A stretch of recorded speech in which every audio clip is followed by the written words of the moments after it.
తప్పెక్కడ జరిగింది? తెలంగాణ అసెంబ్లీ ఎన్నికల ఫలితాలపై బీజేపీ సమీక్ష. తెలంగాణ అసెంబ్లీ ఎన్నికల ఫలితాలు కేంద్ర అధికార పార్టీ బీజేపీకి పెద్ద షాకే ఇచ్చాయి. కొద్ది నెలల క్రితం వరకు ప్రధాన పోటీ అంతా బీజేపీ, బీఆర్ఎస్ మధ్యనే ఉంటుందని అంతా భావించారు. అయితే అనూహ్యంగా కాంగ్రెస్ బలం పుంజుకోవడం, కర్ణాటక అసెంబ్లీ ఎన్నికలలో కాంగ్రెస్ ఘన విజయం సాధించడం, ఆ ప్రభావం తెలంగాణ కాంగ్రెస్ పైన పడటంతో ప్రజల దృష్టి కాంగ్రెస్ వైపు మళ్ళింది.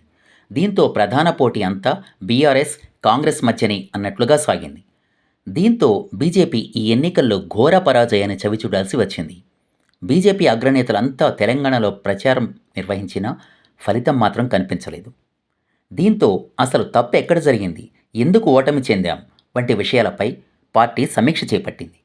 సీట్ల కేటాయింపు నుంచి ఫలితాల ప్రకటన వరకు అభ్యర్థుల తీరుపై పూర్తి స్థాయిలో నివేదికతో ఢిల్లీకి బయలుదేరి వెళ్లారు తెలంగాణ బీజేపీ అధ్యక్షుడు కిషన్ రెడ్డి.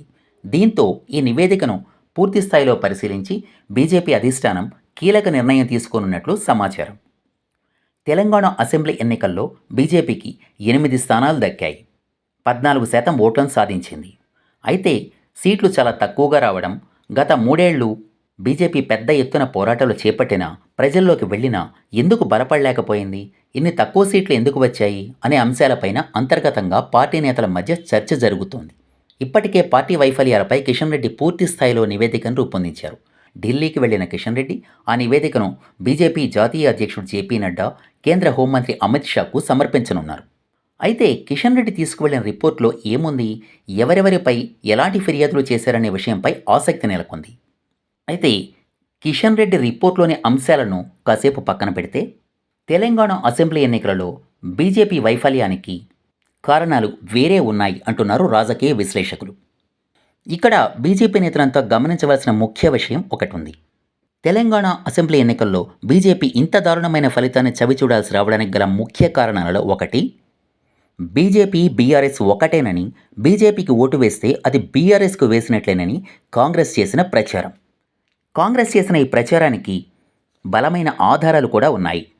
దేశంలో అవినీతి ఎక్కడున్నా, ఏ రూపంలో ఉన్నా దానిని ఎంతమాత్రం సహించమంటూ నోరు తెరిచినప్పుడల్లా ఊదరగొడుతూ ఉపన్యాసాలిచ్చే ప్రధాని నరేంద్ర మోడీ, బీజేపీ నేతలు మద్యం స్కామ్లో ఆధారాలున్నా కేసీఆర్ కుమార్తె కవితను అరెస్టు చేసి ఎలాంటి విచారణ జరపకపోవడం, ఇదే స్కామ్లో ఢిల్లీ ఉప ముఖ్యమంత్రి సిసోడియాను మాత్రం అరెస్ట్ చేసి జైలుకు పంపడం దేశవ్యాప్తంగా, ముఖ్యంగా తెలంగాణ వ్యాప్తంగా చర్చనీయాంశమైంది.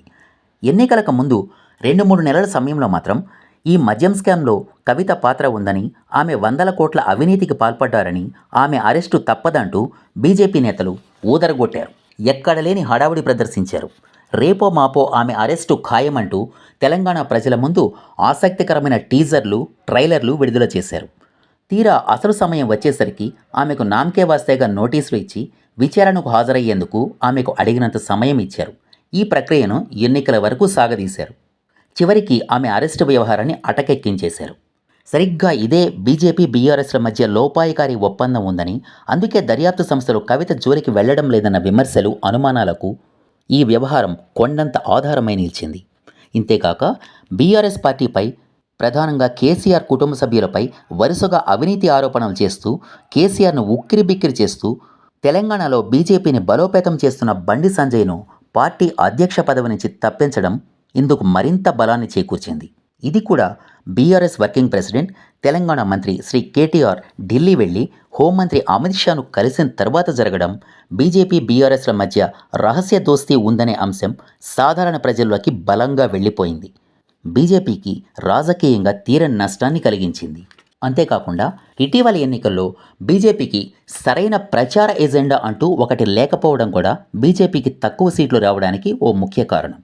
ఎన్నికల ప్రచారంలో అధికార పార్టీ, విపక్షాలు ఇలా ఎవరి ప్రచార ఎజెండా వారికి ఉంటుంది.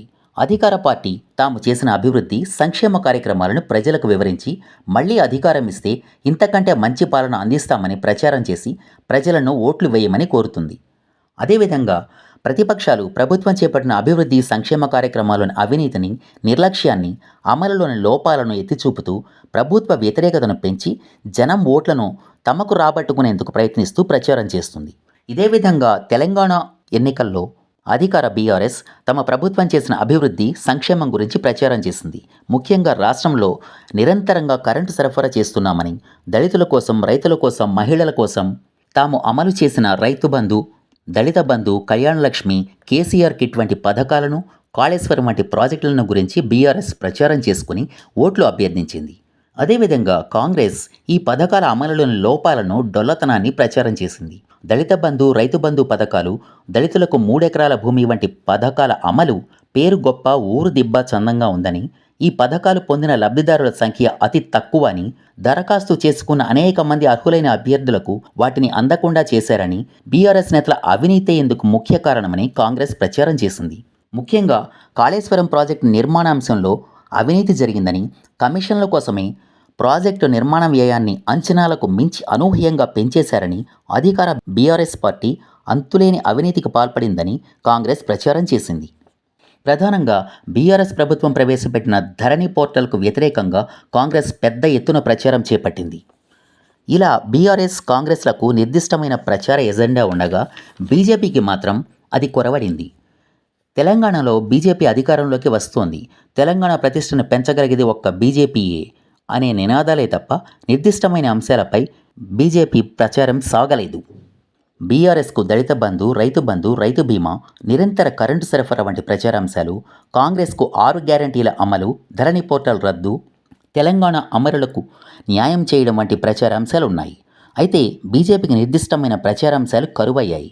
తాము అధికారంలోకి వస్తే ప్రజలకు ఏం చేస్తామో, ప్రజలు బీజేపీకి ఎందుకు ఓటు వేయాలో బీజేపీ ఎన్నికల ప్రచారంలో నిర్దిష్టంగా చెప్పలేకపోయింది. బీజేపీ చెప్పిన ఎస్సీ రిజర్వేషన్ల వర్గీకరణ అంశం, బీసీ సీఎం నినాదాలు ఏమాత్రం పని చేయలేదు.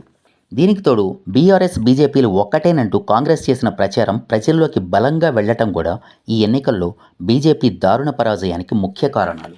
బీజేపీ 36 మంది బీసీలకు టికెట్లు ఇస్తే కేవలం 3 మాత్రమే విజయం సాధించారు. అలాగే 12 మంది మహిళలకు టికెట్లు ఇస్తే ఒక్కరు కూడా గెలవలేదు. అలాగే ఎస్సీ, ఎస్టీ రిజర్వ్ సీట్లపైన మిషన్ 31 అని కమిటీలు వేసిన ఒక్క స్థానంలో కూడా గెలవలేదు. ఉత్తర తెలంగాణలోని నిజామాబాద్, ఆదిలాబాద్ జిల్లాల్లో 6 స్థానాలు మాత్రమే దక్కాయి.